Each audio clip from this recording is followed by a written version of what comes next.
Bonjour à tous et bienvenue sur ma chaîne, j'espère que vous allez bien. Avant de commencer cette vidéo, n'oubliez pas de vous abonner si ce n'est pas déjà fait en cliquant sur le bouton en bas.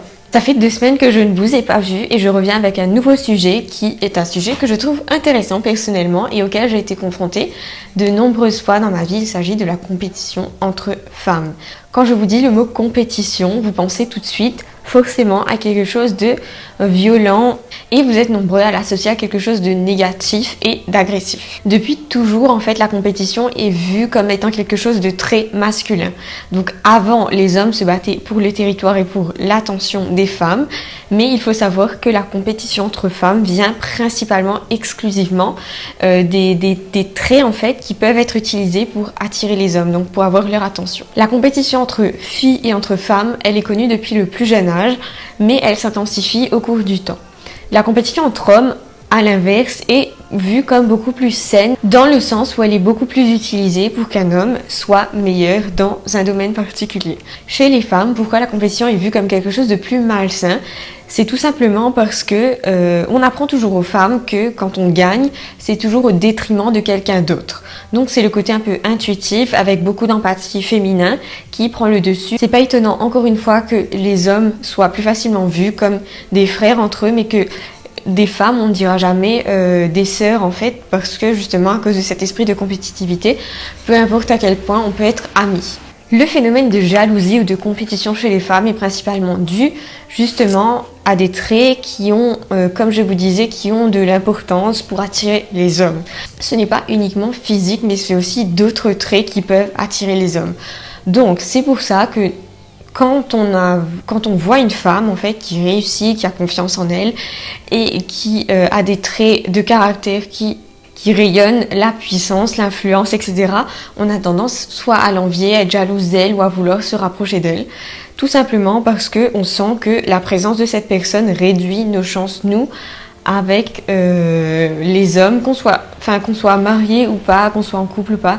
Ça nous fait nous sentir vulnérables parce qu'on sent qu'on a un potentiel moindre par rapport à cette personne. Donc ce phénomène de jalousie, de compétition vient principalement du fait qu'on est plein d'insécurité et qu'on ait des peurs par rapport à une autre personne. La compétition entraîne des phénomènes très très négatifs, donc comme je vous dis, de se sous-estimer, mais aussi de se comparer. Et se comparer, vous savez, c'est le premier pas vers le manque d'estime de soi, la perte de confiance. Et c'est là où on sent beaucoup plus la rareté. La rareté dans notre vie, dans notre style de vie, on aura toujours l'impression qu'on a moins de choses qu'une autre personne ou qu'on est moins bien, etc. Et de manière un peu brute, là, des fois, vous vous dites, je ne suis pas en compétition avec des gens, mais si je vous explique quelques situations que vous pouvez rencontrer, soit à la fac avec des filles du groupe de travail ou au bureau entre femmes, vous allez vite comprendre que ça nous arrive vraiment au quotidien, qu'on est toujours en train de se comparer aux autres et qu'on a toujours un peu cette fille qui est un peu notre ennemie parce qu'on ne l'aime pas et parce qu'on se sent en compétition avec celle-ci. La première stratégie des femmes, en général, quand il y a compétition, c'est l'intimidation verbale. Pourquoi verbale ? Parce que ça remonte un petit peu, on va dire au niveau physiologique, c'est-à-dire avant, on considérait que les femmes devaient se protéger physiquement, notamment quand elles étaient enceintes, etc. Donc la femme a développé cette stratégie plutôt verbale de neutraliser son ennemi, sa compétitrice, pour être bien vue aux yeux des hommes. Donc la stratégie verbale, vous vous en doutez, ça existe toujours et c'est même la stratégie numéro 1 que les femmes utilisent les unes contre les autres. Si vous travaillez en groupe, en équipe avec des femmes, vous savez très bien les différentes choses qu'elles peuvent dire pour mieux se mettre en avant. Quelques exemples dans un groupe de travail, la fille qui va dire à une autre personne indirectement, je sais mieux que toi, c'est moi qui vais dire ce qu'on va faire. Ou sinon, vous pouvez aussi avoir la personne qui va piquer une crise dès que vous ne faites pas comme elle veut. Croyez-moi, j'en ai vu celle-ci. Il y a d'autres femmes qui vont complètement isoler une personne du groupe. Donc soit elles vont solidariser d'autres femmes contre cette personne, ou sinon elles vont lancer des rumeurs, des choses un peu plus méchante, on va dire, donc à l'encontre de cette personne pour qu'elle soit isolée socialement. En dehors du groupe de travail, en dehors du contexte un peu professionnel ou du travail à l'université, on a aussi d'autres choses dans la vraie vie, donc plutôt entre amis, etc., qui reflètent cette compétitivité, cette jalousie. Donc par exemple, ça va être des choses comme la fille qui est ultra gentille, mais qui va gentiment te forcer à choisir uniquement son point de vue.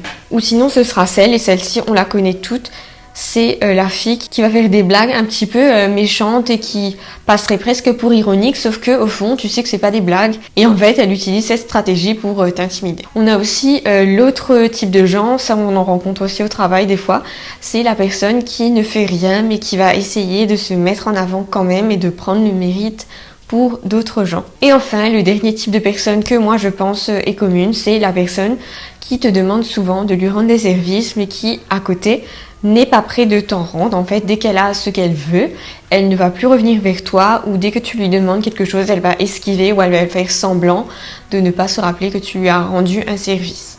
Donc tout ça, bien sûr, vous vous en doutez, c'est un peu basé sur mes propres expériences, mais je suis sûre que vous, de votre côté, vous avez déjà vécu des choses comme ça. Pour résumer, la stratégie des femmes est principalement pour mettre en avant les caractères qui les rendent attirantes près des hommes inconsciemment en fait, et tout ça va passer par des actions qui vont leur permettre de mieux se mettre en avant, d'avoir plus de mérite et finalement d'avoir le plus d'attention du prof, du patron ou de quelqu'un d'important. Bien sûr, la thématique d'aujourd'hui, elle n'est pas pour rien. Maintenant, on peut passer aux différentes choses que vous pouvez faire vous de votre côté pour sortir de cette compétition négative et l'utiliser principalement à votre avantage. La première chose par rapport à tout ce que je vous ai dit, c'est d'arrêter de tout le temps vouloir essayer d'avoir de l'empathie et de vous sentir coupable quand c'est vous qui gagnez et pas une autre personne, notamment une autre femme.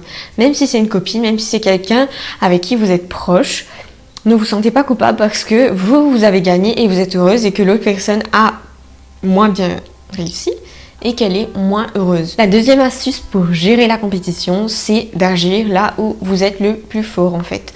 Donc ne pas tout le temps chercher à être au premier front sur toutes les activités. Choisir stratégiquement là où vous êtes le plus fort et vous mettre en avant.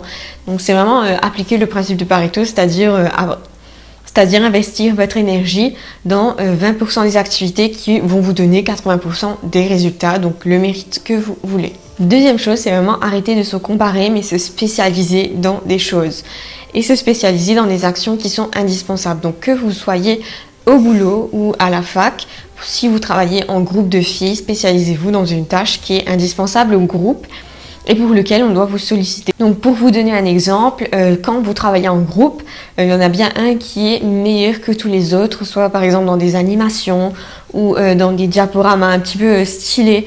Donc au lieu de vous concentrer sur gérer tout le monde, spécialisez-vous dans une action qui est ces petites tâches spécifiques où vous pourrez être bon dans quelque chose. Venons maintenant aux personnes qui sont sournois et méchants avec nous. Donc par rapport à la compétition entre filles, là, une stratégie qui a beaucoup fonctionné pour moi, c'est de piéger les gens à leur propre jeu. Donc vous savez, par rapport aux gens qui sont gentils mais pas vraiment, par rapport aux gens qui vous veulent du bien mais pas vraiment en fait. Donc c'est vraiment d'agir comme eux et de les piéger comme eux, ils vous piègent. En fait, exactement la même chose mais envers elles. C'est stratégique, ça fonctionne vraiment bien et franchement, vous n'allez pas le regretter une seconde. Quatrième chose qui a beaucoup fonctionné pour moi aussi, donc quand il y a un conflit et que vous sentez que quelqu'un agit injustement envers vous, la vraie solution, c'est vraiment de garder des traces. De garder des traces et de faire connaître à la personne que vous gardez ces traces. Pourquoi ? Parce que ça agit un petit peu comme une menace invisible sur la personne. Donc si elle faillit, si elle fait vraiment un pas de trop, vous savez que vous avez de quoi faire pression et vous avez gardé toutes vos traces. C'est aussi une mesure un peu éthique en fait au boulot, que ce soit au boulot à l'université. C'est considéré comme plus rationnel et déjà plus professionnel aussi de pouvoir appuyer avec des preuves tangibles, des preuves écrites que quelqu'un vous malmène. Cinquième chose, c'est de bien marquer ses limites. Donc dans la compétition, des fois, ça déborde un tout petit peu parce que les gens, plus ils testent des choses sur vous et plus ils voient que vous acceptez, donc plus ils vont passer au niveau supérieur en fait pour avoir ce qu'ils veulent. Je pense que c'est très très important en fait de fixer votre limite, presque de faire peur aux gens avec votre limite.